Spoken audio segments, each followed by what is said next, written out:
rejected an arbitration deal over the weekend, calling it excessive. Airlines have canceled over 220 flights today.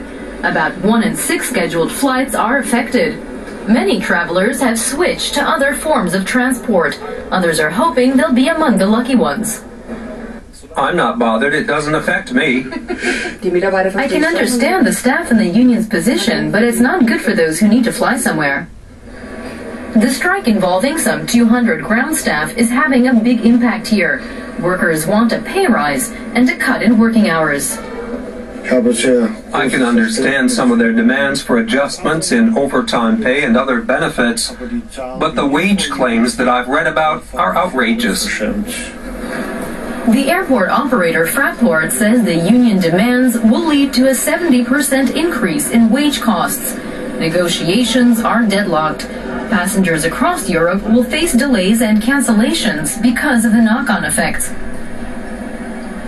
And we will have some news on the Eurozone's second bailout package for Greece coming up shortly. That's right, especially how it's affecting people in Greece. But first to some of the headlines making the news.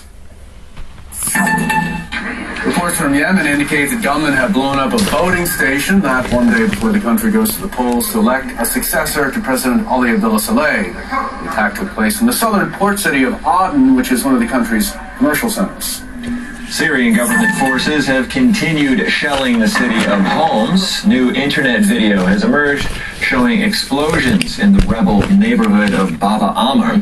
Video footage has also emerged showing food queues in the city of Idlib. The city is a stronghold of the rebel Free Syrian Army and is surrounded by government troops. Foreign ministers from the group of 20 nations are meeting in the Mexican resort city of Los Cabos ahead of a G20 summit there in June. Now, the delegates are discussing ways to better tackle international problems. The escalating violence in Syria, that's also on the agenda. Okay, we have some German soccer news now. On Sunday was a big day for Schalke, which scored a massive 4-0 victory over Wolfsburg. Wolfsburg coach Felix Magath called his team's performance unacceptable. Schalke took Wolfsburg apart. Here's how. Star striker Raul showed the way for Schalke. In a carefully choreographed corner, the Spaniards swooped in to open the scoring.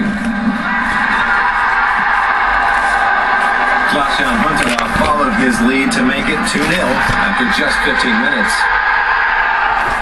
Huntelaar had another chance from the spot after a handball, but this time Diego Benaglio parried the shot.